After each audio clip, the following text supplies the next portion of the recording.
Então, essa nossa discussão sobre como está atualmente o programa Previne Brasil, que é uma nova modalidade de financiamento na atenção primária à saúde no Brasil, que foi instituída ao final de 2019 e que até o momento não vigorou plenamente, né? Foi prorrogado sucessivamente a introdução desse pagamento por número de cadastros, né?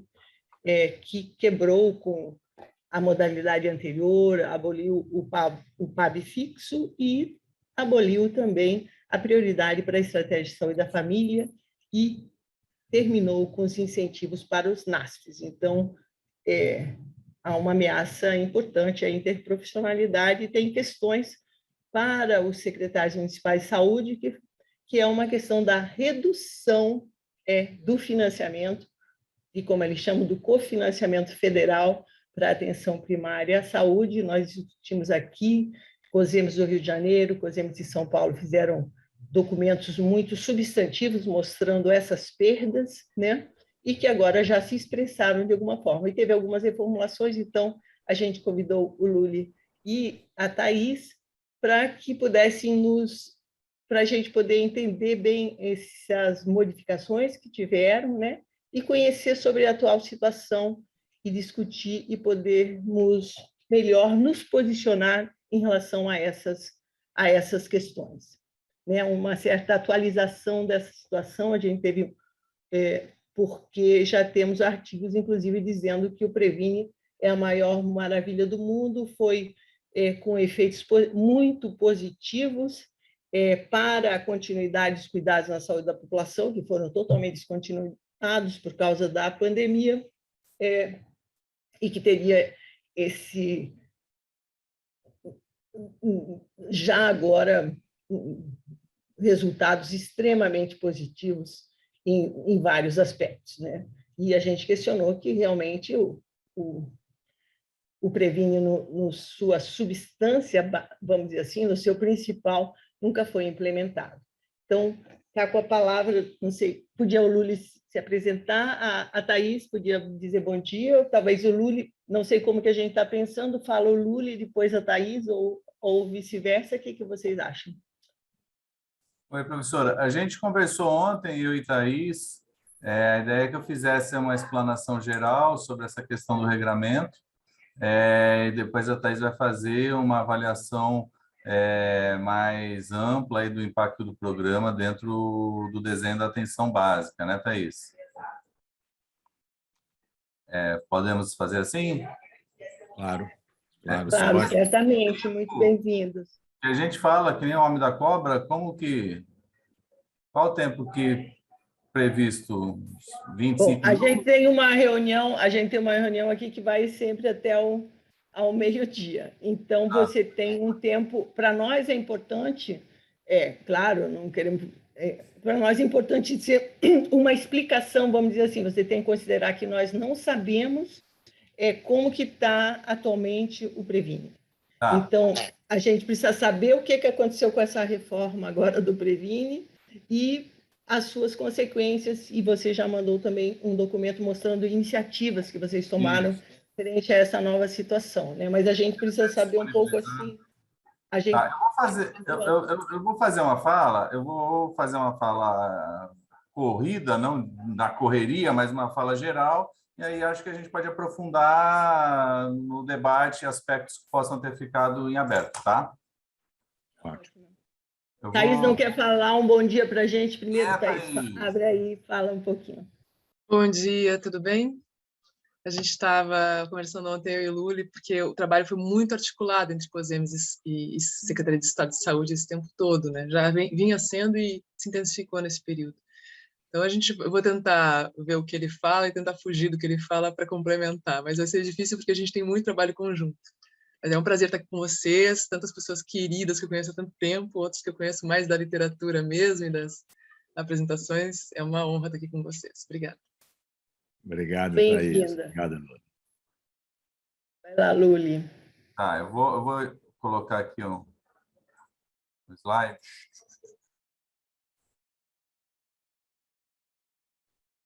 Ele está passando aí para vocês? Sim, está Tá. ótimo. Tá, então beleza.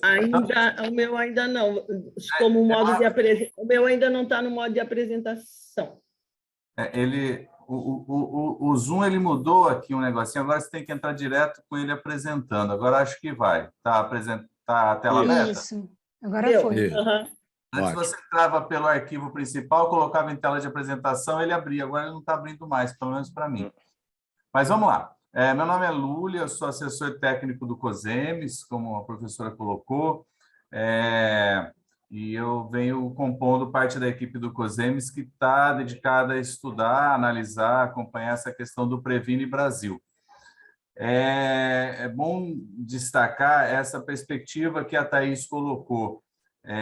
Aqui no Rio de Janeiro, a gente tem um trabalho muito articulado entre o COSEMES e, de uma forma geral, com a Secretaria, mas de maneira especial com a Superintendência de Atenção Primária. Isso já é algo histórico, já vem de anos, e se intensificou bastante nesse último ano, a partir do momento que a gente praticamente vem analisando mensalmente essa questão da mudança do regramento da alocação dos recursos de custeio regular da atenção básica feita pelo Ministério da Saúde, né? A gente nem considera um novo financiamento, um novo nada, foram mudanças de regra de alocação.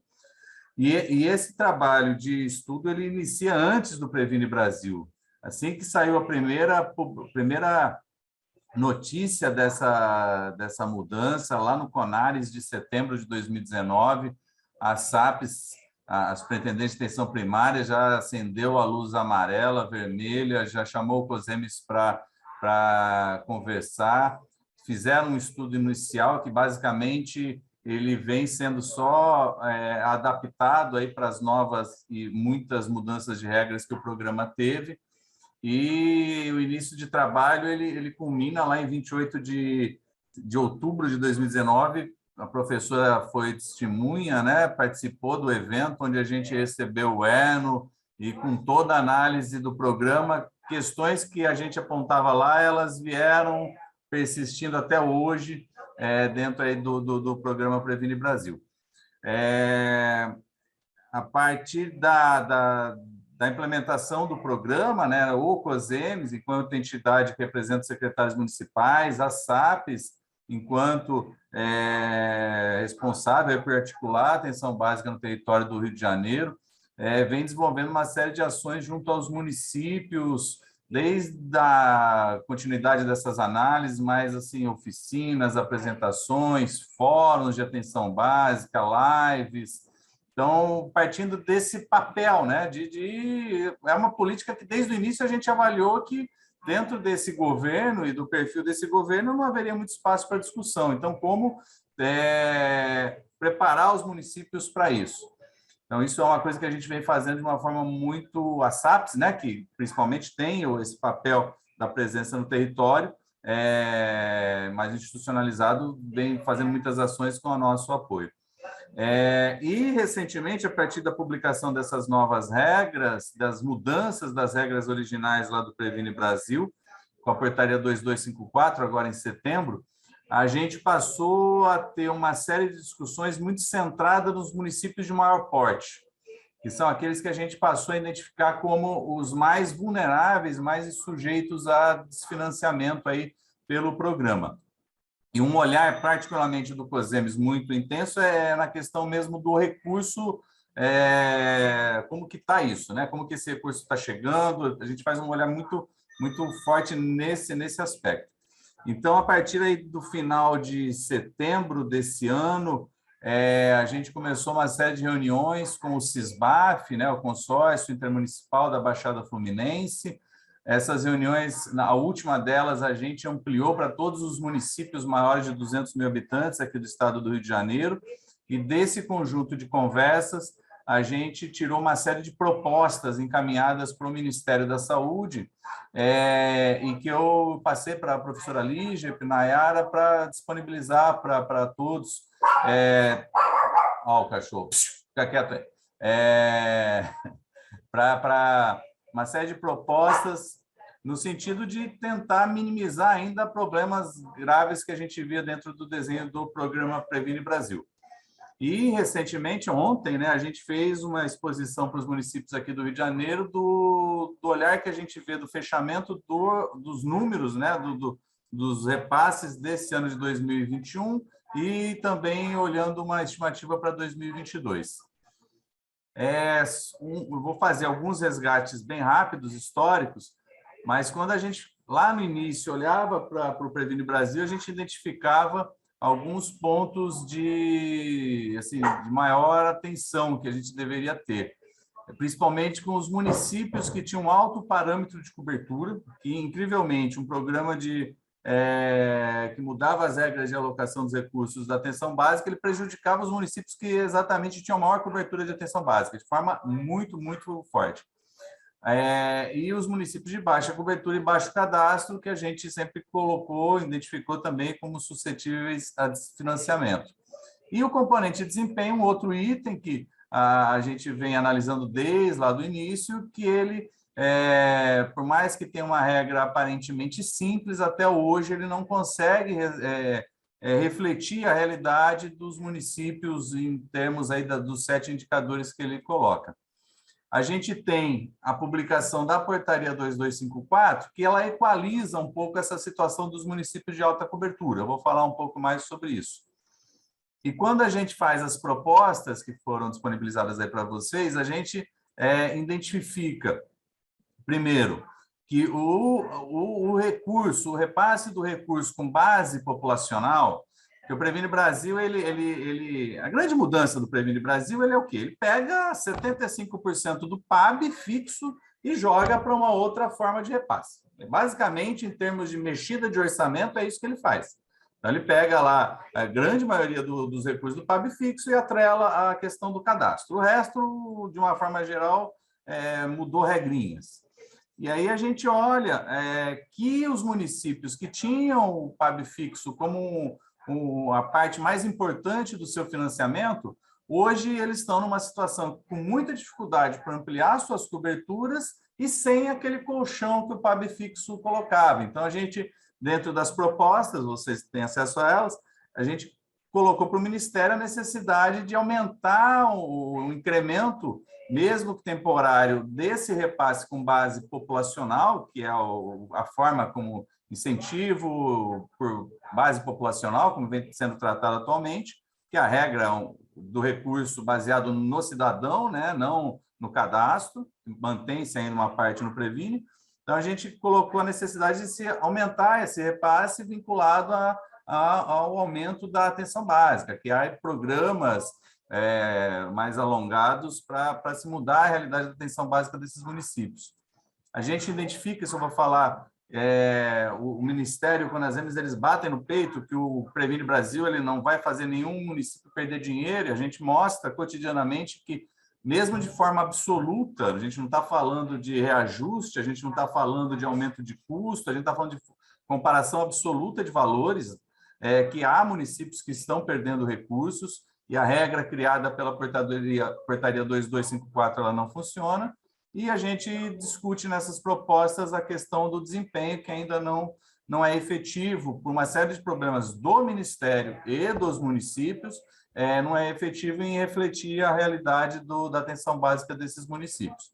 Então, esse foi o caminho que a gente trilhou desde lá de trás.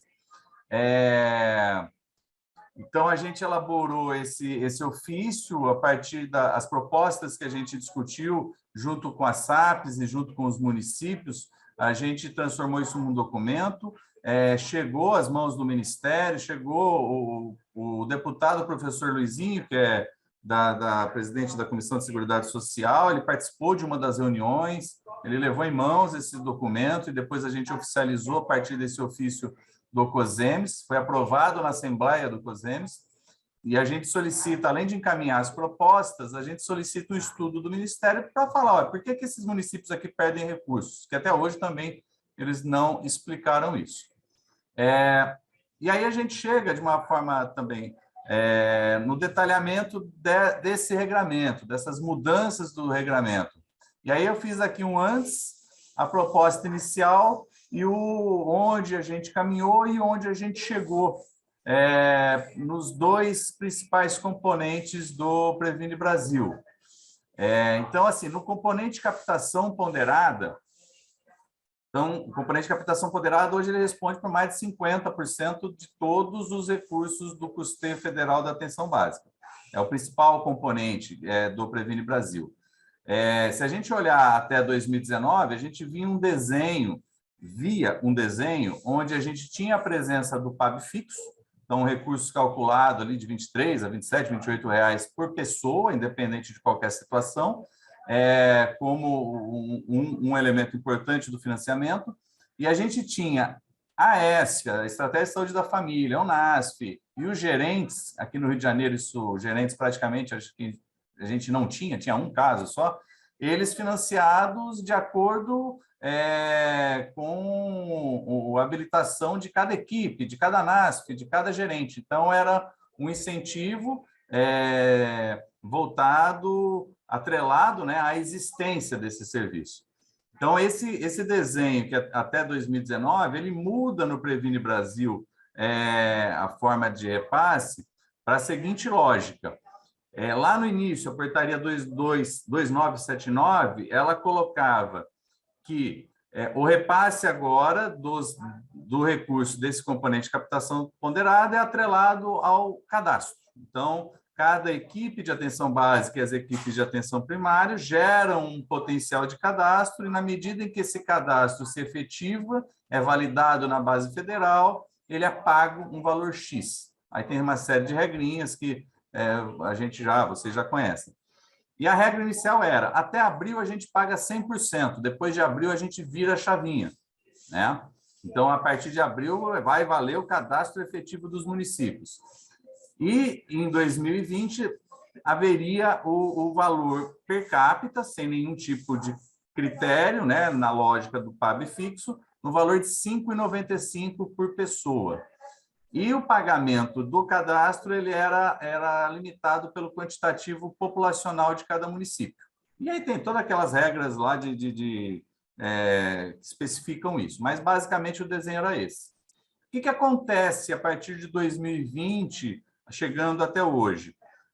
O Ministério chega à brilhante conclusão, que a gente já apontava lá em outubro de 2019, que isso geraria um impacto financeiro gigantesco nos municípios, impacto negativo nos municípios, e começa uma série de prorrogações pagando o cadastro, a gente fala pagando ele na regra cheia, né? Pagando pelo que o município poderia cadastrar.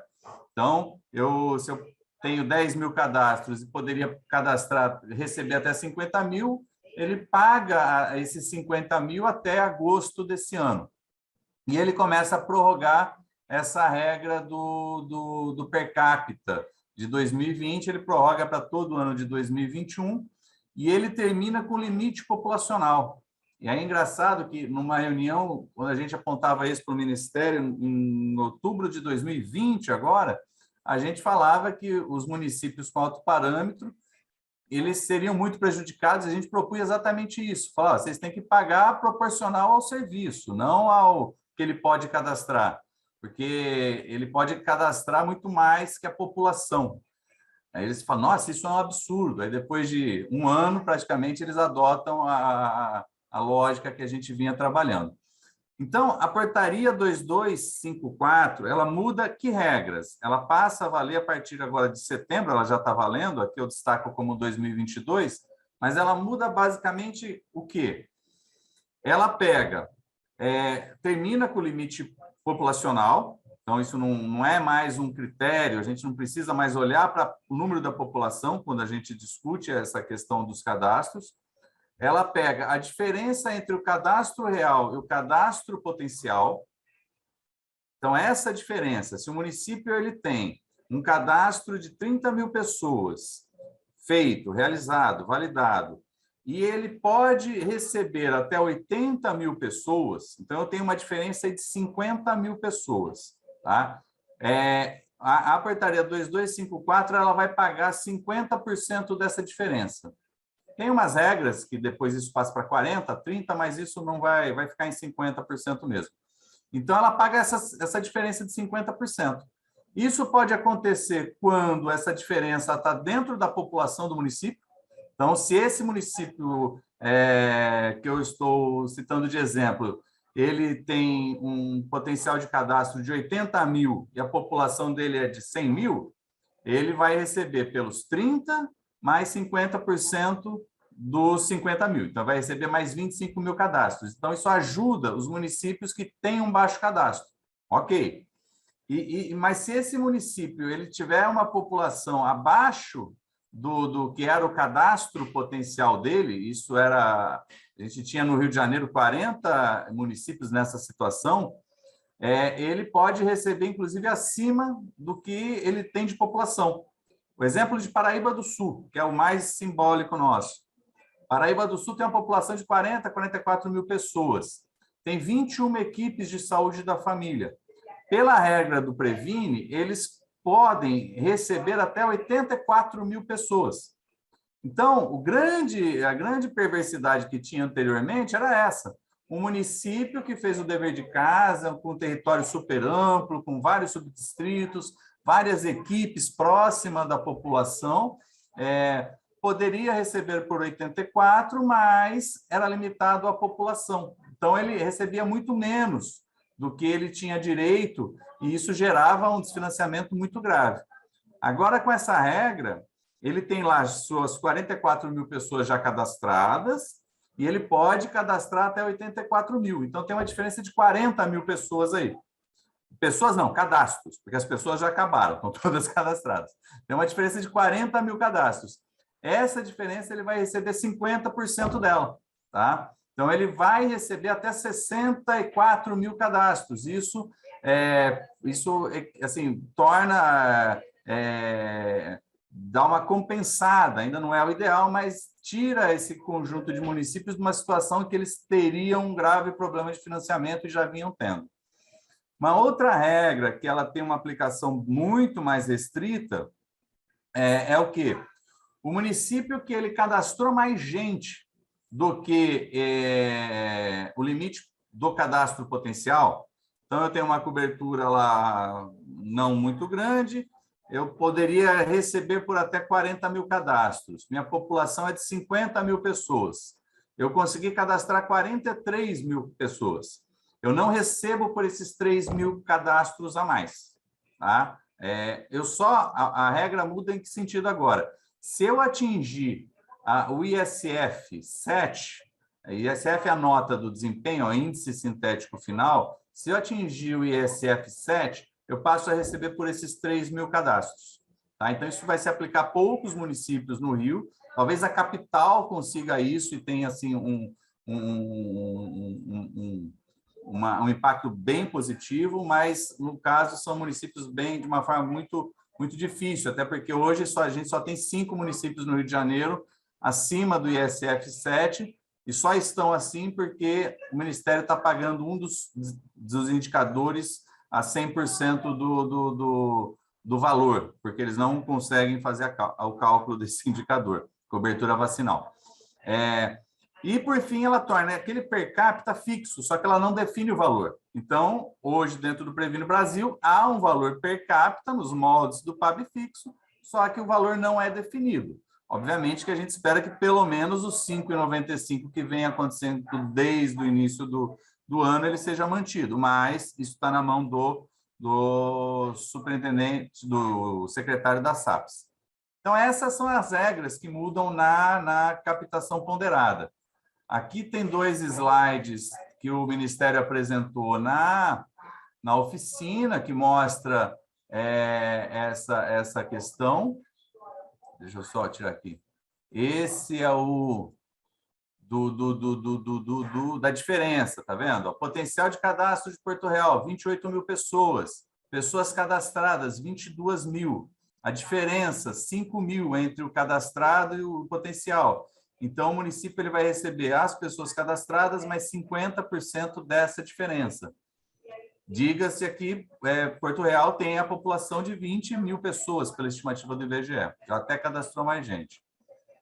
E a questão da média 7, que a gente chama, que eles trazem o exemplo de Quissamã, Ops. Então, o Quissamã tem um potencial de cadastro de 22 mil pessoas, já cadastrou 23 mil pessoas, excedeu as 180. Como o Quissamã já atingiu a média 7, excedeu em 1.800, já atingiu o ISF 7, ele passa a receber por esse valor aqui também. Então, no componente captação ponderada, essas são as duas principais mudanças, e são positivas, principalmente aquela complementação do cadastro, ela traz um impacto positivo muito bom, e o que a gente fala é que a gente sai do cenário de catástrofe absoluta que a gente tinha para grande parte dos municípios, e agora a gente começa a apontar municípios que estão numa situação muito delicada, mas o cenário ele muda de uma forma bastante intensa. A nossa avaliação, que ele equaciona essa situação dos municípios de alto parâmetro, minimiza o problema dos municípios com baixo cadastro, porém mantém as dificuldades com os municípios de baixa cobertura. Não tem nenhuma ação dentro do Previne Brasil que vá olhar e vai buscar fortalecer, incentivar ao aumento de cobertura do programa. E a gente faz uma proposta de aumentar o repasse por critério populacional atrelado ao aumento de cobertura dos municípios. Isso aqui eu também vou deixar só para a gente entender essa mudança das regras, né? Isso aqui, Previne Brasil, ele em 2019, ele alocou de uma forma geral, isso aqui é para a gente ver a questão do PAB, ele alocou cerca de 1 bilhão e 60 milhões de reais nos municípios aqui do Rio. Esse valor, a partir do momento que é pago de uma forma cheia, praticamente em 2020, praticamente em todo 2021, esse valor tem um aumento, mas não é um aumento que a gente possa falar que é significativo, e esse aumento está atrelado a ter pago, né, o programa a partir de uma artificialidade, que não é a situação real dos municípios. E o que a gente destaca é isso: o PAB fixo, ele ocupava uma participação de 37% no total dos recursos de custeio federal em 2019, e esse valor cai para 8%. Então, é essa diferença aqui que é a mudança do Previne Brasil. Essa parte de cima é o valor pago a partir do financiamento das ESFs e dos NASFs, que passa a depois ser pago pela lógica dos cadastros.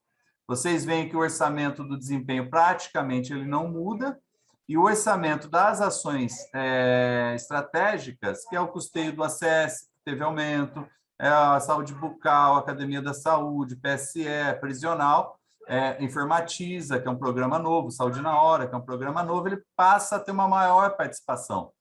Então, isso é interessante de se destacar, que, ao mesmo tempo que a gente, o repasse por critério populacional puro, ele diminui, a gente está vendo a cada ano que o recurso atrelado às ações, ele aumenta, e o recurso atrelado ao custeio direto lá das equipes, ele passa a diminuir de importância.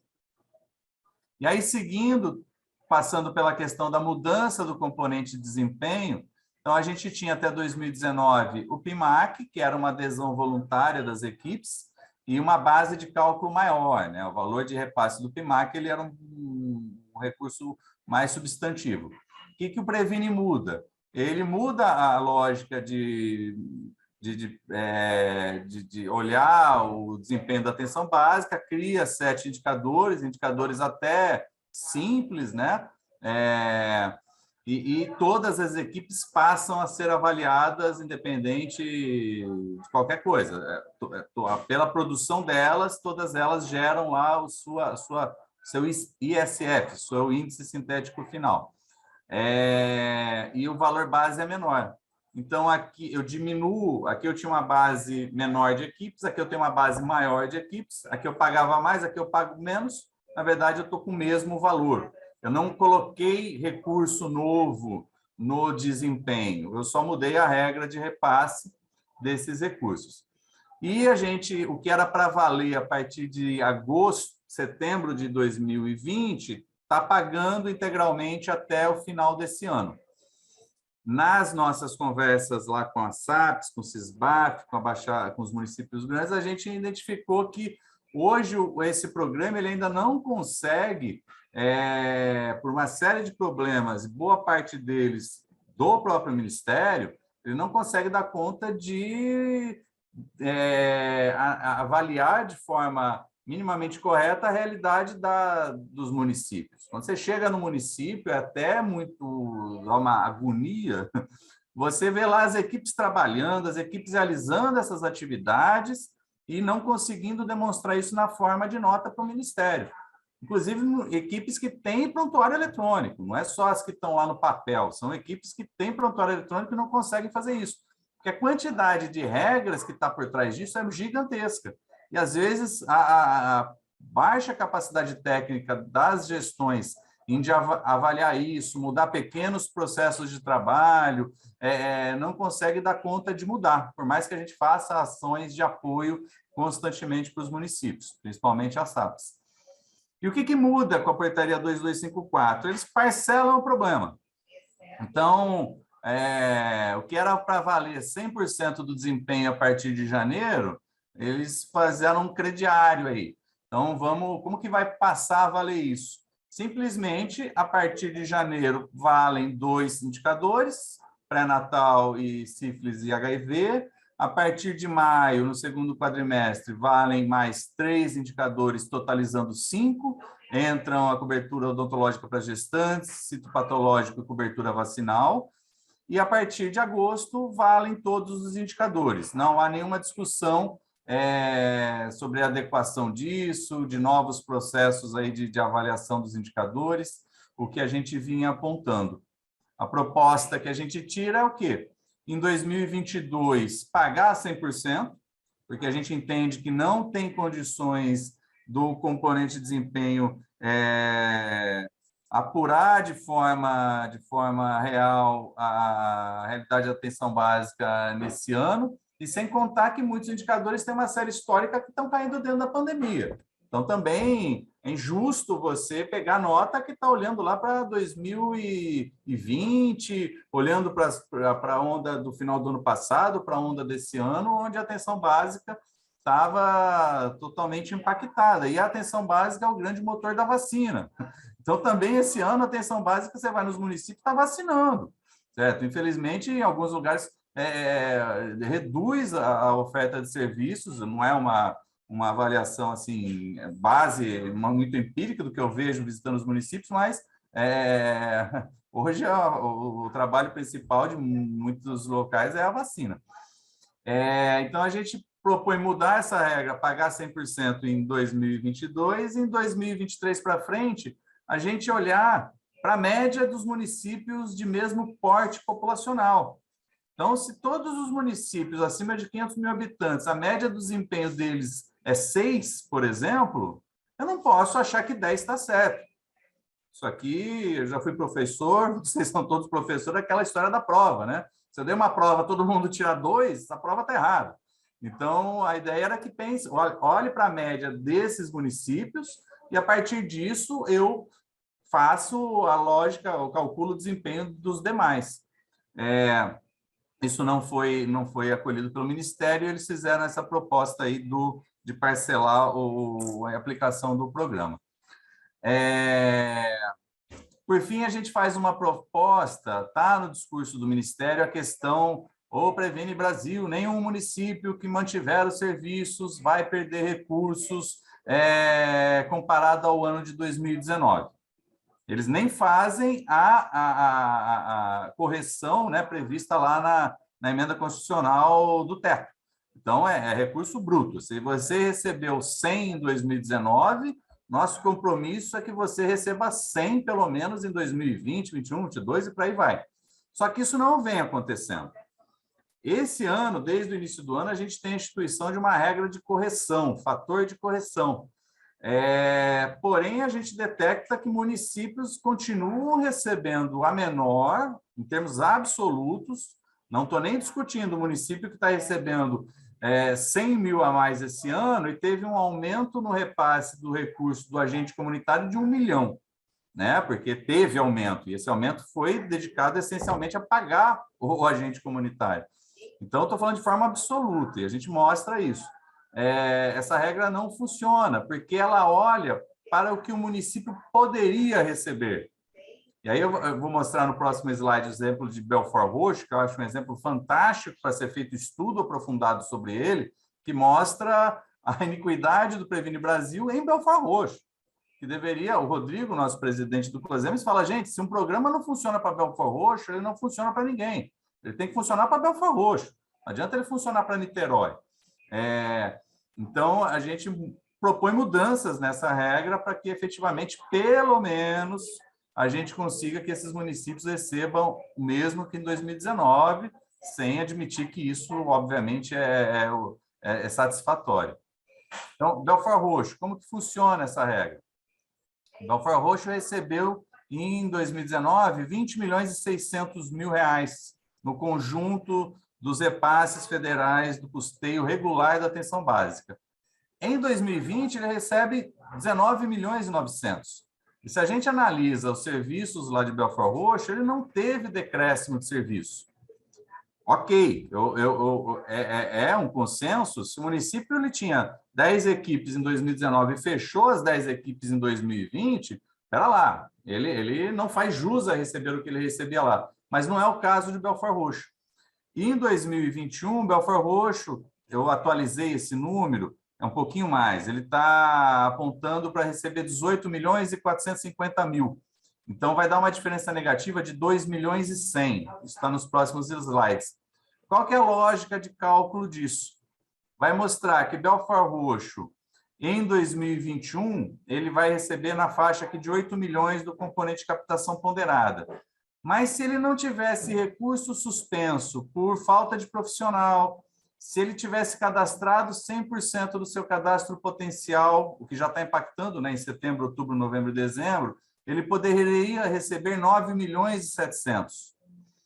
Per capita, o valor fixo, desempenho, valor fixo, ações estratégicas. Eu coloquei também o valor fixo, e quando a gente olha o repasse dos ACS, Belford Roxo, por 3 competências, por problema de CNES, não recebeu os recursos dos ACS. Isso dá uma diferença de R$1 milhão. Então, quando a gente pega o que o município poderia ter recebido, a lógica é a seguinte, ele poderia ter recebido a mais que 2019. Logo, ele não faz jus a essa diferença que ele está recebendo a menos, porque o problema é de quem? É dele. Então, é uma regra perversa, porque ela culpabiliza o município de não estar recebendo tudo aquilo que ele poderia. E essa regra é especialmente perversa quando, a partir do ano que vem, ela fala que o município ele poderia receber 100% dos recursos do componente de desempenho. Então, olha, você poderia, Belford Roxo, tirar 10, ter o ISF 10. Se você não está recebendo por 100% do desempenho, é porque você não está fazendo o seu dever de casa. Então, é uma regra que ela é extremamente perniciosa nesse sentido. A gente colocou isso para o Ministério na oficina, que esse discurso da culpabilização do município é algo muito grave no Previne Brasil. E depois, aqui eu vou passar bem rapidamente, o estudo que a gente fez sobre o impacto. Então, a gente olhou lá em 2019, 2020, que os municípios receberam, e a gente fez esse exercício. E aí a gente vai ver que a grande maioria dos municípios está recebendo a mais, tá? O cenário de desgraça absoluta, ele não está mais presente, principalmente pela complementação dos cadastros. Então, a gente tem esse cenário, eu vou passar um pouquinho mais de tempo aqui na BIG, para entender a lógica, depois eu passo rápido. Então, Angra recebeu em 2019, no total dos recursos de custeio federal da atenção básica regular, 15 milhões.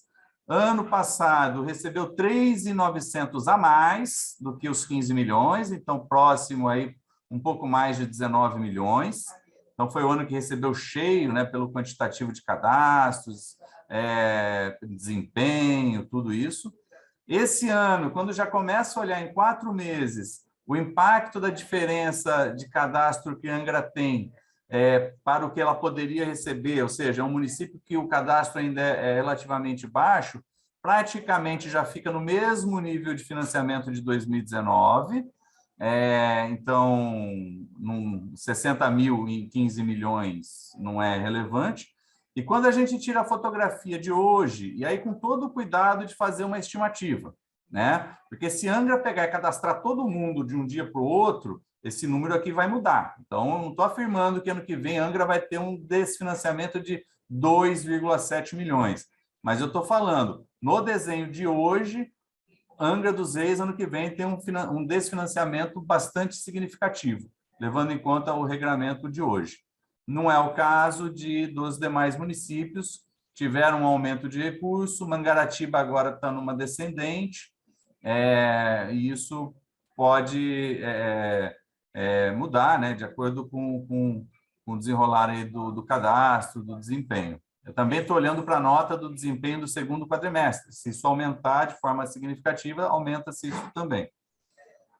Na Baixada Litorânea, a gente vê a situação de Cabo Frio, e aqui também, muito possivelmente, eu não fiz um estudo detalhado caso a caso, a gente passou esses dados para os municípios ontem, e a gente está disponível para fazer esse estudo com eles. Cabo Frio também atrelado à questão do cadastro. Na Centro-Sul, que aqui a gente tem um conjunto de municípios com alta cobertura, mas mesmo assim a gente vê a situação de Areal apontando para um desfinanciamento. Aqui eu grifo Paraíba do Sul, porque era um município que tem aquele exemplo que eu citei, né, do parâmetro de cadastro muito alto. Então, ele iria entrar em 2020, antes dessa nova regra, no cenário de desfinanciamento. Então, ele inverte isso e passa a apontar para um aumento de 500 mil em relação a 2019, isso dá um pouco menos de 10%. Isso vale para vários outros municípios do estado. Aí a gente entra na Metro 1, onde a gente vê, aqui é o número atualizado de Belford Roxo, uma possibilidade do município de Belford Roxo ter um desfinanciamento de 2 milhões esse ano, e esse número aqui de 2021, ele é muito próximo do real, porque a gente já tem até outubro o pagamento feito, e novembro e dezembro praticamente espelha o pagamento de outubro, então não tem grandes chances disso mudar significativamente. Então, é possível afirmar que esse ano, de novo, o Belford Roxo vai ter um desfinanciamento em relação a 2019. Belford Roxo cabe um estudo muito dedicado sobre o município, porque a conta ali nunca vai fechar, mesmo com essas mudanças de regras. E a gente olha para 2022, mantida a realidade desenho aí desse ano, a gente vê Belford Roxo, Caxias, Nilópolis, Nova Iguaçu, do deputado professor Luizinho, com um risco de desfinanciamento bastante forte.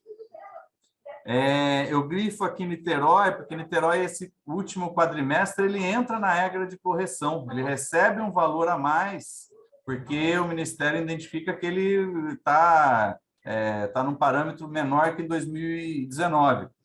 Só que, mesmo corrigindo, não corrige. Ele continua com uma perspectiva de receber um recurso menor que em 2019 e tem um grande impacto em 2022. Aí, na Média Paraíba, Barra do Piraí é um município com baixíssima cobertura, Coatis. Campos, o ano passado, é um município que teve um desfinanciamento bastante significativo, e esse ano Campos passa por um momento de readequação das suas equipes, criação de credenciamento de várias equipes de saúde da família. Estava muito desorganizado essa questão das equipes lá, estão conseguindo efetivamente melhorar essa situação, tiveram um salto de cadastro bem significativo, o trabalho da atenção básica teve um ganho de qualidade bastante interessante em Campos, e Macaé apontando para um desfinanciamento. Aqui eu chamo a atenção de São Fidélis, por quê? São Fidélis está com a perspectiva de receber praticamente o dobro de recursos que recebia em 2019, né? Um aumento de 2 milhões, 2 milhões e meio, 2 milhões e 200. Qual é a mágica de São Fidélis? Não é mágica. Aqui a base de comparação é muito menor. São Fidélis, a base de comparação em 2019, acho que, se não me engano, eram 8 ou 9 equipes de saúde da família. E em 2020, esse número pula para 14, 15, 16. Então, também é um outro exercício que tem que ser feito. Não é porque está recebendo mais aqui, significa que está pagando mais. É porque aumentou a base de serviços, tá? E além do mais, alguns repasses carimbados, como a ACS, também tiveram aumento de repasse e aumento também de desembolso. Noroeste, municípios que são, na sua maioria, não são urbanos, um cenário sem perdas absolutas, e na Serrana, para fechar, alguns municípios que inspiram também uma maior atenção. Tá? Então, de forma um pouco corrida, esse é o cenário que a gente está trabalhando hoje, tá? E aí o detalhamento disso, a gente tem as planilhas que fez esses cálculos todos, a gente abaixou de todos os municípios, todos os recebimentos de todas as rubricas em todos os meses. Isso está disponível, é público, está disponível, a gente pode repassar, e eu fico aí esperando a Thaís e depois à disposição para o debate. Muito obrigada, Luli. Thaís, muito bom mesmo. Muito obrigada. Então, bom dia. Me apresentar rapidamente, eu sou Thaís Severino, superintendente de atenção primária à saúde mesmo, professora Lígia, vai certinho. Sou enfermeira sanitarista, gaúcha lá, conheço o Paquini há muito tempo. Já trabalhei na gestão, fiz residência no Murialdo, por lá, já trabalhei na gestão do Estado do Rio Grande do Sul, no Ministério da Saúde, no município do Rio. Voltei para o Ministério da Saúde, lá coordenei o programa de saúde na Escola e Academia da Saúde. E vim para o Estado. Foi minha chefa do Ministério. Fui sua chefe, bom, olha só. Ele que mandava em mim. E estou como superintendente de atenção primária à saúde desde 2016. A Superintendência do Estado tem um desenho parecido com a do Ministério da Saúde, com a SAPES do Ministério da Saúde. Ela tem atenção primária no seu escopo, com apoio institucional aos municípios para atenção primária, mas também tem várias outras áreas técnicas. Tem saúde bucal, doença falciforme, que foi incorporada, alimentação e nutrição, saúde do idoso, população em situação de rua, saúde do homem, a parte de educação e saúde, práticas integrativas complementares, toda a saúde da mulher, saúde do idoso, não sei se já falei, saúde da criança, adolescente, aleitamento materno. Também tem um núcleo de violência que é coordenado por nós e doenças raras. São muitos assuntos, a atenção primária é a ótica de todos esses assuntos. Então, a gente pode discutir todas essas redes de cuidados, esses temas, a partir da atenção primária, sempre com o apoio da equipe de apoiadores da atenção primária no debate. O trabalho da equipe de apoio dividida por região de saúde, então a gente faz um diálogo constante com todos os coordenadores municipais de saúde, além de diálogo com os EMs, que é muito complementar e um fortalece o outro nesses debates, e com o Ministério da Saúde, né, nesses ajustes das políticas que chegam para nós, e os feedbacks, como é que a gente entende que ela chega e como é que deveria ser pensado. Já teve momentos de mais abertura para esse diálogo, desde 2017, 2016, 2017, a gente vê uma redução da abertura do diálogo do Estado com o Ministério da Saúde. Teve um desvio aí muito grande por um diálogo mais próximo dos municípios com o Ministério da Saúde via CONASEMs. Então, os COSEMs ganham um grande protagonismo. Uma das visitas que o Ministério da Saúde fez ao Estado, né, depois da pandemia, foi o primeiro Estado a ser visitado, justamente pela discussão do Previne Brasil, veio CONASEMs e Ministério da Saúde, e eles ficaram impressionados assim, com o trabalho do apoio, porque eles têm uma prática de ver outros estados pedindo muito mais recursos e discussão sobre média e alta complexidade, né? Mas a gente, no estado do Rio de Janeiro, entende que ainda é um grande desafio, embora tenha um grande apoio, a gente tem academia, ainda é um grande desafio a atenção primária, e o estado segue entendendo que tem que ter um protagonismo muito grande para fortalecimento da atenção primária. Eu fiz uma apresentação rápida aqui, na verdade fiz rapidamente, mas é uma apresentação extensa, eu vou tentar ser complementar ao que o Luli trouxe, e no final ela é fruto de um brainstorm que a gente fez com a equipe sobre o que elas têm percebido, o que eles têm percebido em relação ao Previne Brasil na sua prática cotidiana, né? Tá aparecendo para vocês? Assim, Então, o que é o Previne Brasil e a experiência da Secretaria de Estado de Saúde do Rio de Janeiro?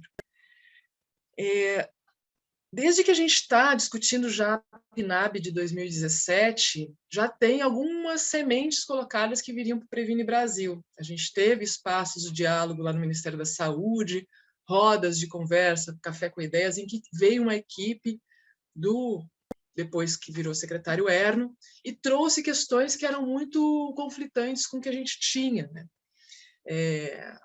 Ali já apareceu o debate sobre o papel da agente comunitária de saúde, o papel do território, a questão de hiperprevenção que eles falavam. Achei simbólico o nome Previne Brasil, e o debate deles era contrário à hiperprevenção que eles falavam que o Brasil fazia, com excesso de supervisão, visita nas casas, excesso de vacina. Tinha todo um debate ali que ficou contraditório ao nome criado para o programa. Então, quando a gente olha para o financiamento federal no passado, né, em 2014, a gente vê um grande recurso financeiro proveniente da União, com estados com percentual menor e com os municípios com percentual menor. Isso vem mudando ao longo do tempo, né? Isso vocês já sabem bastante. Então, com as aplicações diretas reduzindo, desde 1995 a gente fez essa série histórica, uma ampliação da transferência para os municípios e para um crescimento também, mas uma menor proporção para estados e Distrito Federal da saúde como um todo, né? Aqui é um slide do Conselho Nacional de Saúde, que fala que o congelamento dos gastos vai ter um grande impacto aí no orçamento municipal, que se entende que já tinha, né, um aumento de 2,5%, e isso se mantém, e os municípios teriam que aportar mais recursos financeiros ainda. Com a lógica que a gente tinha antes do pedido de atenção básica fixo e variável, a gente tinha antes, o Lula apresentou bastante, mas a gente intensifica aqui a questão do PAV fixo como uma grande autonomia municipal, né? Então, dentro da lógica do SUS, a municipalidade era entendida aqui como uma base, o colchão que o Lula traz era garantido pelo PAB fixo. Então, a gente tem as pessoas do território sendo contadas para o trabalho de atenção primária, e pessoa é diferente de cadastro, né? A gente escuta bastante isso. O cadastro tem uma série de questões que envolvem ter cadastro, e ter a pessoa é o que a gente precisa pensar na hora de pensar na base de uma política pública. E o variável fazia uma indução de modelo. Então, e aí a fala do Lula está bem centrada, né, na parte das perdas financeiras, e a gente tem todo o financiamento induzindo uma lógica de oferta de serviços, né, oferta de cuidado, que o Previne Brasil impacta muito, e é isso que eu queria centrar um pouquinho mais lá no final. Aqui mostra um pouco assim a questão do PAB fixo ao longo do tempo, de 2002 a 2014, e o PAB variável como cresce com o passar do tempo. A gente via lá, desde o Rio Grande do Sul, a gente via um platô, né, na questão da expansão de equipes de saúde da família. Chega um momento que os gestores não expandem mais com o recurso que se tinha. Eu previa assim, que com o PEMAC, que era um programa com aporte extra de recursos, e depois, quando eu fui para o Ministério, lá eu lembro que eu trabalhava com o Núvio, eu falava, Núvio, a gente tem que olhar também para a atenção básica tradicional, porque a gente está há muito tempo com um platô de equipe de saúde da família e não consegue expandir, e a atenção primária segue sendo acontecendo também pela atenção primária tradicional, sem equipe de saúde da família. E naquela época eles diziam, não, a gente tem que focalizar em saúde da família, é o que a gente tem que centrar. O PEMAC, ele traz a parametrização e ele incorpora as equipes de atenção sem saúde da família, e o grande debate lá, na época com o Eider, que eu tinha, era de a gente estar financiando essas equipes de atenção tradicional, mas que, como a gente queria um grande desempenho, eles iam entendendo aos poucos que saúde da família traria a possibilidade de melhor desempenho. Isso foi um debate também quando a gente colocou as equipes sem saúde da família dentro do programa Saúde na Escola, que era conflitante para a gente, né? Mas é isso, com saúde da família era mais fácil de alcançar o desempenho que se precisava, e aí muitos municípios eu via isso pelo programa Saúde na Escola. muitos municípios passavam a expandir saúde da família nos territórios em que eles entendiam que aderiam a esses programas e não conseguiam fazer as atividades previstas nesses programas. Aqui, deixa eu desligar aqui o celular que está tocando. Aqui a gente mostra, então, a divisão do recurso financeiro. Desculpa, estou tirando aqui para ver o cabeçalho. A composição do PAB variável no estado do Rio de Janeiro. Então, a gente tem uma grande proporção de agente comunitário de saúde e saúde da família no ano de 2019. O PEMAC vem com uma grande proporção também. NASFs, saúde bucal, saúde na hora, e ali azul escuro é consultório na rua e vermelho escuro são outros, como, por exemplo, saúde na escola e academia da saúde, entre outros.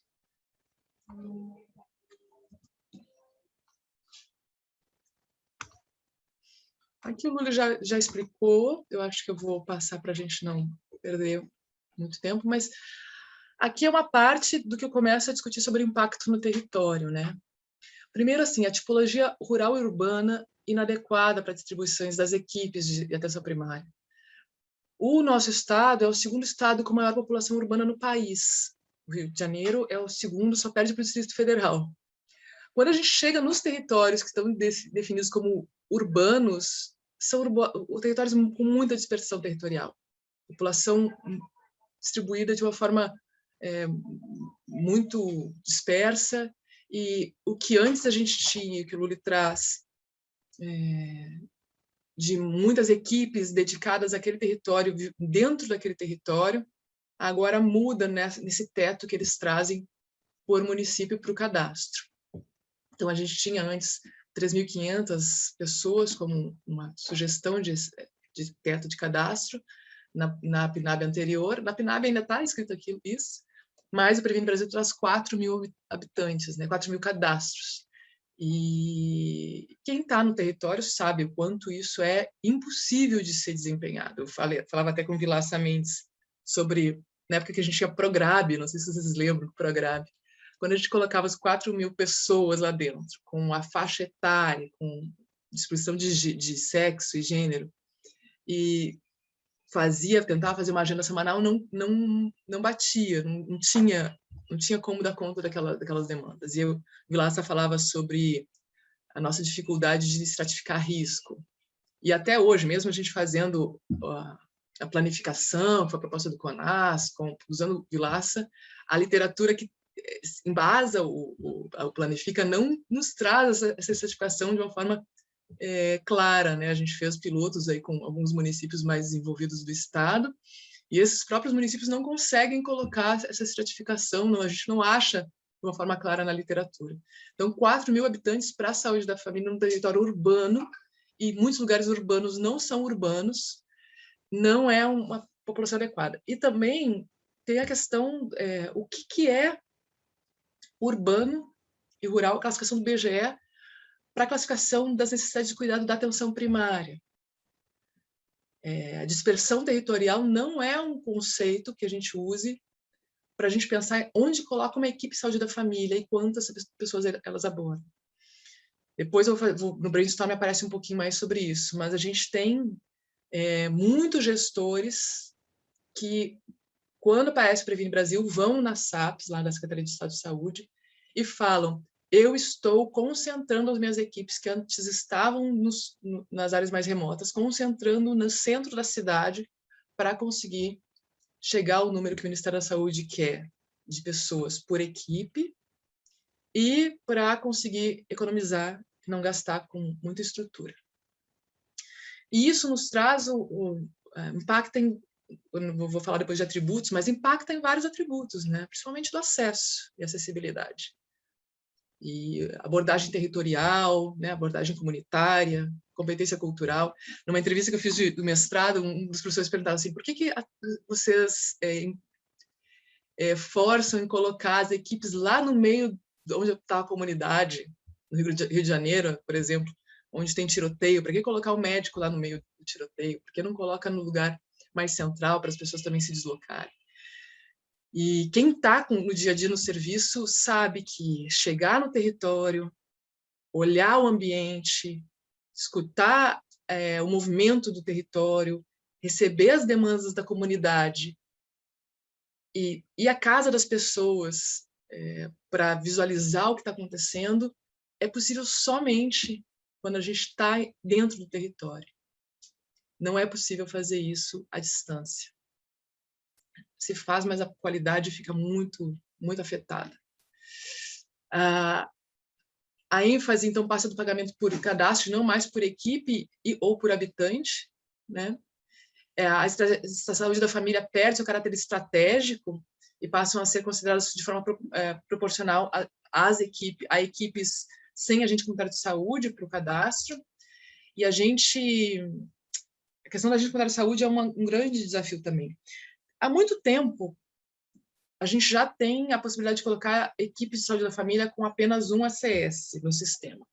Quando eu cheguei na gestão do Estado do Rio Grande do Sul, eu fiquei chocada quando eu via o CNES, o CIAB, e via o número de algumas equipes com um agente comunitário de saúde. Isso já existia antes, mas isso não era colocado na política, de que a gente só ia colocar, que era uma fala bem forte do Erno naquele Café com Ideias que eu me referi, de que a gente só colocaria agente comunitário de saúde no lugar de vulnerabilidade. E a gente pensa que o agente comunitário de saúde é o grande elo da atenção primária, né, com a comunidade, das equipes com a atenção primária, com a comunidade, e é ali que a gente pensa na potência dele como apoio à equipe para a competência cultural. Então, reduzir esse agente comunitário de saúde, que já são os principais cadastradores, mas também são o elo com a comunidade e trazem a questão da competência cultural, que está escrito errado na PNAD de 2017, como eles escrevem na PNAD de 2017, que é ampliar a competência cultural da comunidade para a melhoria da sua saúde. Isso não é o conceito de competência cultural que está na Bárbara Starfield. Então, já é um desafio a questão do agente comunitário de saúde reduzido. Embora o Ministério da Saúde siga pagando o diferencial por agente comunitário de saúde, muitos municípios estão reduzindo o número de agentes comunitários de saúde. Então, o novo parâmetro populacional tem a perda da qualidade e aumento artificial de uma cobertura. Então, quando a gente olha alguns artigos trazendo algumas realidades, isso é uma artificialidade. E o fim do incentivo às equipes multiprofissionais, o fim do financiamento federal das equipes NASF. Nós, no Estado do Rio de Janeiro, no momento em que o Ministério da Saúde desfinanciou os NASFs, nós incorporamos o NASF na nossa política estadual de financiamento de atenção primária, o PREFAPS, mas a dificuldade agora é imensa, porque a gente tem que pedir a base do CNES para Brasília, para saber quem são os profissionais não da equipe mínima, que são categorias profissionais que podem ser configuradas como NASF, dentro de cada município, tentar fazer uma composição de carga horária para identificar que lá são possíveis NASFs, porque eles tiraram a quantidade de equipes NASFs do e-gestor também. Então, isso, além de eles desfinanciarem NASF, eles estão tirando a potência de qualquer forma de compensação estadual para financiamento dos NASFs, porque o sistema de informação deles não nos possibilitam isso. E eu vou falar um pouquinho sobre a questão do NASF quando eu falar dos atributos. Então, aqui tem os valores que o Luli fala, né, ali para urbano e para rural, por pessoa, se ela está sem vulnerabilidade ou se ela está dentro do perfil de vulnerabilidade. Então, e aí vem a concepção de vulnerabilidade, que se desloca do contexto social. Nós tínhamos, né, antes lá da PNAB de 2006, de 2006, nós tínhamos lá assentados, quilombolas, indígenas com valor diferenciado, né, região amazônica. Depois ela veio para um caráter de equidade, a política de equidade traz questões municipais, várias, com determinantes sociais de saúde, questões de violência, enfim. E agora ela vem para um contexto muito restrito, de crianças, idosos e pessoas beneficiárias do Bolsa Família, ou beneficiárias de recursos, enfim, beneficiárias da Previdência também. Então, a gente tem hoje uma restrição do que é vulnerabilidade. A gente fez um pedido para o Ministério da Saúde para incorporar, por exemplo, pessoas em situação de rua para vulnerabilidade. eles traduziram isso para possibilitar que a equipe de consultório na rua cadastre, sendo que o próprio Ministério da Saúde limita o número de equipes de consultório na rua para os municípios aquém da necessidade. Então, alguns municípios fizeram também uma divisão de equipes por vulnerabilidade no seu território. O município do Rio, por exemplo, colocou áreas de vulnerabilidade com uma equipe para um número menor de habitantes. Isso não é previsto aqui, né? E aí tem uma lógica compatível com o processo de privatização, que é um debate que vocês fazem super bem aí pela Abrasco. Então, a captação ponderada tem critérios de desempate que, ao meu ver, tiram a ênfase do território e trazem uma lógica ambulatorial, que é diferente de um artigo até que eu estudei para seleção de doutorado agora, que fala que a atenção básica era ambulatorial. O Previne Brasil traz uma lógica forte ambulatorial e não mais de território. Então, a equipe com maior quantidade de atendimentos válidos nos últimos 24 meses por médico e enfermeiro. Uma série de questões que se faz para além do médico e enfermeiro, uma série de questões que se faz pela atenção primária, que aqui não entra não é o primeiro critério de desempate. Desempate é para qual equipe que fica aquela pessoa que está cadastrada em 2 lugares ao mesmo tempo.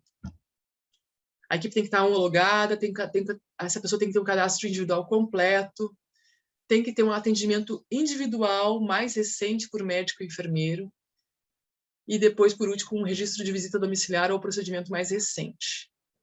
Então, tem uma perda na ênfase do território, no trabalho fundamental para os determinantes sociais, para a vigilância em saúde, a promoção da saúde, a busca ativa, as atividades coletivas, as atividades territoriais, e principalmente na pandemia, isso ficou tão evidente, a necessidade de a gente ter atenção primária forte nesses critérios territoriais. Né? Lembro no início da pandemia que alguns médicos, até lá dentro da secretaria, que a gente tinha embates bem importantes, falavam: o que a atenção primária tem de impacto na sua contribuição para a pandemia? Nada. E aí eu discuti a questão do olhar biomédico centrado no atendimento ambulatorial. A gente até viu depois os desafios que eles colocaram quando começou a entrar medicamento, exame, para tratar uma coisa de forma iatrogênica, inclusive, né? E eu falava, e a questão de olhar para os vulneráveis, e a questão da vigilância do território, a promoção da articulação da rede, cuidado com essas pessoas que estão cometidas os cuidados para que a gente não propagasse a pandemia, a busca ativa das pessoas, o monitoramento diário, as atividades coletivas educativas, né? Ver como é que as pessoas estão vivendo no território, isso tudo é muito importante. Eu acho que a pandemia nos mostrou isso, e aí, quando a gente sente o impacto que o Previne Brasil trouxe para os territórios, porque sua lógica tem uma centralidade na parte ambulatorial. Então, aqui a gente coloca já a palavra remendos, né, que eu tenho que falar assim, remendos e curativos, né, curativos que vem de uma forma antagônica ao nome Previne. O Luli falou um pouquinho, mas a inclusão dos cadastros das equipes de consultório na rua e de atenção psicossocial, então elas passam a poder cadastrar, de atenção prisional, desculpa, elas passam a poder cadastrar. O ajuste do peso dos municípios rurais intermediários e adjacentes de 45% para 45,455. Então, é 0,005. O fim do limite de estimativa populacional, pagamento dos cadastros excedentes, o Lula já trouxe bastante isso, e valor adicional para os municípios que não alcançarem o parâmetro. Então, ele minimiza o impacto negativo sobre os municípios de pequeno porte, e que tem alta cobertura e alta dispersão populacional, minimiza. As regras são difícil compreensão e capilarização junto aos profissionais e usuários e controle social, e tem uma difícil incorporação ao planejamento municipal. É muito difícil a gente fazer gestão com uma regra que muda a todo tempo, né? Então, uma grande crítica desse grupo que chegou e escreveu o Previne na época era a quantidade de equipes previstas dentro do CNES, por exemplo. E, mais uma vez, falava assim, a gente tem que ter foco na saúde da família, foco, é um modelo, não tem que ter muitos. E aí fizeram uma política entendendo um foco, inclusive culpabilizando bastante, como disse o Luli, a gestão municipal, pelo não sucesso, né? E agora a gente está vendo que só é possível aquele aumento financeiro que o Lula colocou ali, de 2019 para 2020, por conta dos remendos e dos curativos. Foram feitos vários ajustes para que a gente conseguisse não perder o recurso e teve ganhos, né? Então, tem uma difícil incorporação e planejamento municipal e estadual. A nossa base de relatórios, tanto municipais quanto estaduais, não nos possibilita fazer gestão dos dados, das informações. Quando toda a política de financiamento é baseada em informação, é um grande desafio. A gente tem ido muito para dentro dos municípios fazer a articulação, que eu vou falar um pouquinho do que a gente fez, mas é um grande desafio para a gente poder conseguir apoiar os municípios quando a gente tem uma gestão cega de informação com relatórios muito ruins ainda. Então, aqui é a questão do componente de desempenho, né? Para mim, o PMAC foi uma grande perda, porque a gente apostava muito no PMAC para a mudança da lógica, a gente pagava só por equipe, para a melhoria de processos. E aí o próprio PMAC tinha uma discussão de círculos virtuosos de crescimento, com discussão pelas equipes, planejamento ascendente, educação permanente, avaliação de estrutura, processo e resultado. Tinha muita pesquisa, a gente tinha muitos problemas. E aí o tempo também entre cada inscrição do município e avaliação e recebimento dos recursos era um tempo muito longo, que eu acho que era uma questão de tempo para se adequar. E era um valor adicional. O que o Ministério da Saúde trouxe para a gente quando veio naquela oficina que a professora Lígia estava, que o Lula se referiu, lá na SES, foi que o Estado não perderia o recurso financeiro porque ia compensar com o desempenho. Não perderia o recurso financeiro que antes era básico, a gente tinha aquilo como base, o desempenho era excedente. Aí ele incorpora o desempenho para dentro do recurso básico, ou seja, se tem um bom desempenho que vocês não vão ser punidos. E com indicadores mínimos, com uma métrica comum a todo o país, com séries históricas distorcidas, devido a critérios de validação, e o Lula também trouxe a questão da pandemia. Então, qual é a linha de base que a gente vai usar para essas avaliações? Cobertura vacinal é um indicador que a gente não consegue avaliar por várias questões, inclusive por falta de vacina, muitas vezes não vem do Ministério da Saúde. Aqui tem a diferença, né, do PAB até 2019, que tinha valor entre 23 e 28, de acordo com a política de equidade, então se estratificou os municípios no país, né, e aí ele passa por um PABinho de 5,95, é uma defesa contraditória da autonomia municipal, e os valores de repasse de 2019 como piso, e isso foi materialização do teto de gastos para a atenção primária. Então, a gente sabe o contexto econômico em que essa política foi construída, e a gente questiona, assim, não tem como a gente fazer uma política de melhor qualidade reduzindo gastos, né? Aqui são os trabalhos que a gente vem fazendo, né, pelo GT de Atenção Básica, desde estudos de regramento, análise do impacto financeiro e apoio forte junto aos municípios. Isso aqui é uma discussão que o Lula já vem fazendo, né? Ele apresentou para vocês. Então, 67% dos municípios do Rio de Janeiro são urbanos, só perde para Brasília, como eu falei, em relação ao urbano. Teve a portaria do Ministério da Saúde, logo veio a nota técnica do COSEMES, que foi escrito junto com a Secretaria de Estado, né, porque o nosso secretário Edmar não quis que nós nos posicionássemos com a Secretaria de Estado, então o COSEMES assumiu exclusivamente esse enfrentamento. E aí, de 25/11 de 2019, a gente consegue colocar os NASFs e os consultórios na rua no Prefaps. Nesse momento, a gente tinha uma dúvida muito grande, que era: vamos compensar o desfinanciamento do Ministério da Saúde? A gente vai ter essa função, enquanto Estado, de fazer com que o problema não apareça para os municípios? Ou a gente vai... E aí a gente decidiu apostar na manutenção dos NASFs e nos consultórios na rua, para que a gente não tivesse tanta perda da qualidade da assistência. Mas é um grande desafio da Secretaria de Estado de Saúde sempre pensar assim, como é que o Ministério da Saúde recua, desfinancia a atenção primária, e aí alguém compensa, e aí fica como se não tivesse acontecido nada, né? Nós fazemos os grupos de trabalho regionais, atenção primária, são grupos mensais com todas as regiões de saúde, nossa equipe de apoio se divide por essas regiões, então foi região a região, mostrando a realidade de cada município deles, debatendo com as equipes, e a grande pergunta nesse início era, o que eu faço com as equipes excedentes? Eu vou ter que fechar a equipe. Aqui é um pouco do debate que o Lúlio já trouxe. Então, a gente fez várias reuniões com as diretorias do COSEMBS, a gente teve o fórum, 31º Fórum Permanente de Atenção Estadual de Atenção Primária, e a gente falou tanto sobre financiamento federal quanto sobre financiamento estadual. Todos os fóruns regionais de atenção primária, teve Baixada Litorânea e Centro-Sul, começaram em março. A nota técnica do COSEMBS, que traz todos os cenários de risco, com algumas caracterizações.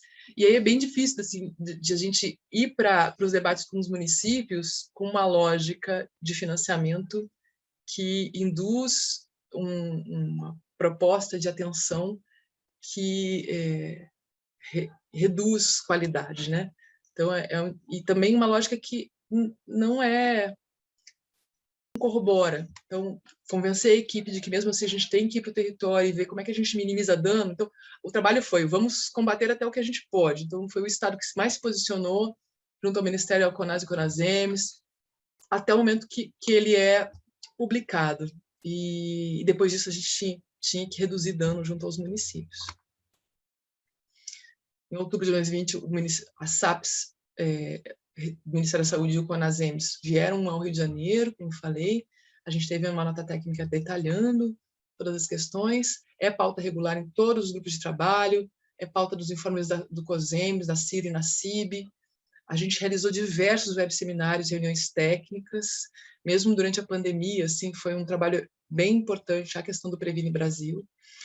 E no início desse ano, no acolhimento aos novos gestores, nós fizemos todo um acolhimento detalhando isso, e depois com um material de acolhimento aos novos gestores, e a gente fez uma oficina específica sobre a questão do financiamento.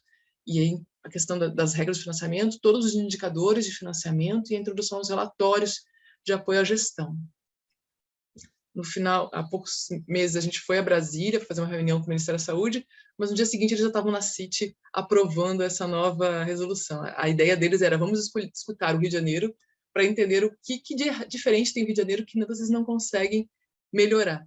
E a gente vem mostrando para eles que é uma questão bem estrutural, né?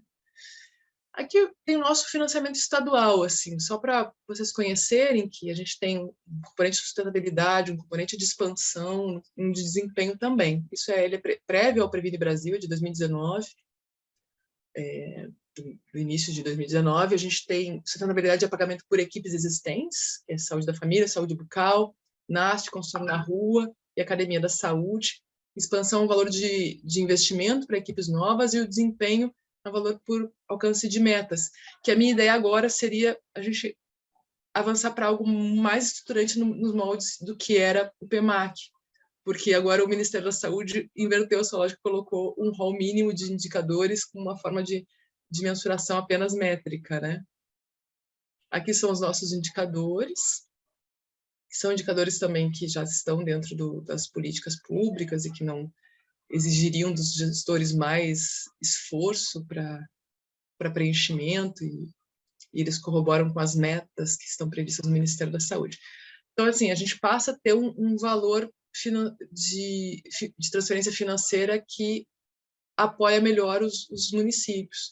A gente não tem visto no Estado do Rio de Janeiro redução de NASF, mesmo com financiamento federal, e a gente tem visto expansão de equipes de saúde da família, e saúde bucal, inclusive, que era um desafio anteriormente. E algumas pessoas de alguns municípios falam, com o Previne Brasil, mas agora com o Prefaps a gente está passando a implantar novas equipes. Então, a gente já tem um percentual de 9,4% de recursos da atenção primária provindos da atenção primária do Estado, e para 2021 a gente ampliou de 147 mil para 210 mil, não, milhões, para 210 milhões de reais. E o debate que veio da equipe nos últimos dias foi esse. Eu coloquei assim pontualmente, não estruturei muito em cada um, porque choca um pouco esses artigos que estão saindo sobre o Previne Brasil, falando da fortaleza, né, que eles são para a atenção primária, e alguns deles falam da melhoria da garantia dos atributos. E aí, assim, atributo a atributo, tem questões que impactam com esse Previne Brasil. Por exemplo, a redução de unidades de atenção primária, então, como o teto de cadastros limita o número de equipes, de unidades que cada município pode ter, muitos gestores estão, como eu falei, concentrando em um lugar só. Então, lugares que têm grande expressão demográfica ou determinantes sociais de saúde que exigiam equipes mais dedicadas a poucas pessoas, né? Como algumas favelas aqui no Rio de Janeiro. O nosso estado é o estado que tem o maior número de pessoas em favela do país, maior número, mais que São Paulo, inclusive. 13% da nossa população está em favela. Então, exigiria maior concentração, maior número de equipes para esse território. Consultório na rua agora passa a cadastrar, mas o próprio Ministério da Saúde limita o número de consultórios na rua para os municípios, aquém da necessidade. Então, essa captação da vulnerabilidade, né? Eu já falei isso aqui, mas as políticas de equidade versus a população idosa, crianças e beneficiários, população em situação de rua, assentados, quilombolas, indígenas, política de equidade versus... Assim, eles estão pegando os que são à margem os que estão mais vulneráveis mesmo, e aí a gente pensa no acesso, pensa na coordenação do cuidado, né? A focalização, a captação ponderada traz poucos indicadores e centra em algumas pessoas para maior busca por essas equipes. Ela desfinancia a atenção primária, e esse é o grande desafio que a gente tem aqui no Estado. Então, quando ela desfinancia a atenção primária, a coordenação do cuidado perde força pela atenção primária. E a gente tem uma rede de cuidado da saúde toda enfraquecida. O Estado de Janeiro tem grandes estruturas pesadas de imediata complexidade. Cada município tem um hospital, tem pouquíssimos, dos 92 municípios do Estado do Rio de Janeiro, devem ter os 2 municípios que não têm hospital próprio. E a grande demanda, né, da agenda, o grande consumo de recurso, a demanda popular, o ganho político dos gestores para a média complexidade sempre foi muito grande aqui. É uma lógica de MAC importante no Estado do Rio de Janeiro. Então, com a perda do recurso financeiro, isso nos coloca em uma situação muito difícil sempre no debate com os gestores, para que eles mesmos sigam reivindicando a atenção primária nos seus municípios junto ao Ministério da Saúde, né? Já que o diálogo agora está muito mais próximo dos municípios com o Ministério da Saúde. O cadastro tem sido uma barreira de acesso, que é uma questão. Na hora que a gente coloca o cadastro como a centralidade do financeiro, são apenas as pessoas cadastradas que vão ser consultadas naquele lugar. O cadastro não é pessoa, tampouco o cuidado. A competência cultural longe do território é possível sem o agente comunitário de saúde, que é o elo da comunidade, e o principal ator para o apoio da competência cultural. E a realidade da estrutura da informática dos municípios, que aí tem essas questões aqui, ó. O cadastro de pagamento por desempenho. Aí vem um desafio. Primeiro, a formação desses profissionais. A gente, embora tenha no Estado grandes escolas de formação, a prática de atenção à saúde da atenção primária ainda é muito frágil. Então, primeiro a equipe sabe o que tem que fazer. O PEMAC trazia uma lógica super importante de indução de práticas. A gente tinha lá tudo que a atenção primária deveria fazer. Então, mesmo que eu não soubesse o que eu tinha que fazer, quando eu olhava no PEMAC, eu entendia que eu ia ser avaliado e qual era a necessidade. Agora, a gente perde essa dimensão. Então, eu sei o que tem que fazer, eu realizo a ação que eu tenho que fazer, eu tenho estrutura para registro, tenho habilidade para o registro entre o gasto de energia para fazer a ação e registrar em tempo oportuno também, né? Quantos profissionais hoje, principalmente os médicos, são mais idosos? A gente consegue registrar o que faz? Tem habilidade para executar a ação e ainda registrar? Tem tempo para registrar? Eu registro corretamente nos campos corretos, de forma que essas informações migrem? Como são os relatórios que estão disponibilizados? A gente tem feedback da informação lançada para as equipes? Isso serve para planejamento local ou apenas para distanciar a atenção primária? Um grande debate no início dessa questão toda de pagamento pela produção, que a gente tinha com o Ministério da Saúde, era que a gente tem o ESUS hoje, né, que é o Sistema de Informação, e não existe ESUS na atenção hospitalar, mas eles disseram, olha, o ESUS tem mostrado isso, só esse quantitativo de consultas médicas, então a atenção primária não funciona. E eu perguntei, essa lógica que vocês estão trazendo é a lógica que é aplicada nos hospitais, né? Eles têm um sistema de informação também? Quanto tempo eles têm sistema de informação?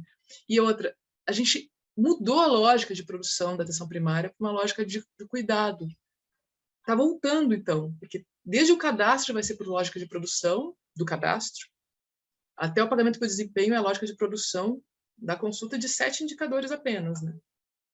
Então, o Previne Brasil hoje tem curativos e remendos que a gente espera que não tragam os danos que já vem trazendo, né? A lógica já tem sido maculada, a lógica da atenção primária por esses.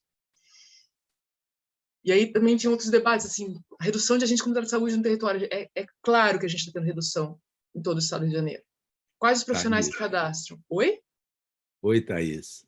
É o Facchini. Você tem previsão de quanto tempo você precisa para a gente concluir a discussão? Está acabando. Beleza, obrigado, querido. E aí vem também a questão da longitudinalidade, né? E a coordenação do cuidado. A fragilidade que o Programa Mais Médicos encontrou nessa gestão.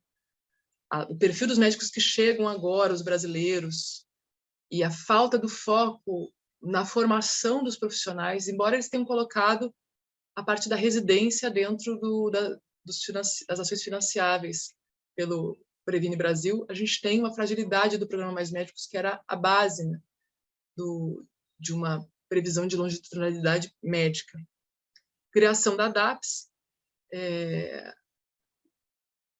a dificuldade de acompanhamento dos indicadores relatórios, o tema que eu já falei, deslocamento do território, a importância dos NASFs na coordenação do cuidado. E aí tem um debate bem importante aparecendo dos NASFs, tem a questão da coordenação do cuidado que o NASF proporciona com maior resolutividade na atenção primária pelos profissionais não médicos, enfermeiros e odontólogos, mas também tem o desgaste dos profissionais de enfermagem, medicina e odonto, enfim, técnicos de enfermagem, de saúde, quando não tem outros profissionais para apoiar nas grandes demandas. Isso reduz a longitudinalidade.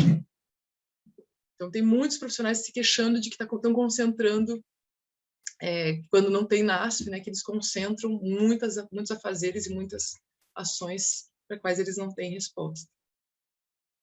E a incapacidade, por exemplo, da gente conseguir fazer a gestão de uma política de atenção primária no território, tendo essa discrepância aí com o que vem do Ministério da Saúde. E eu encerro por aqui. Agradeço a vocês, tem os nossos contatos, se precisarem entrar em contato com a superintendência. Muito obrigado, Thaís, muito obrigado. É um privilégio para a gente poder ouvi-la e a sua apresentação ficou muito em sintonia com o que o Lully havia apresentado, realmente é muito importante.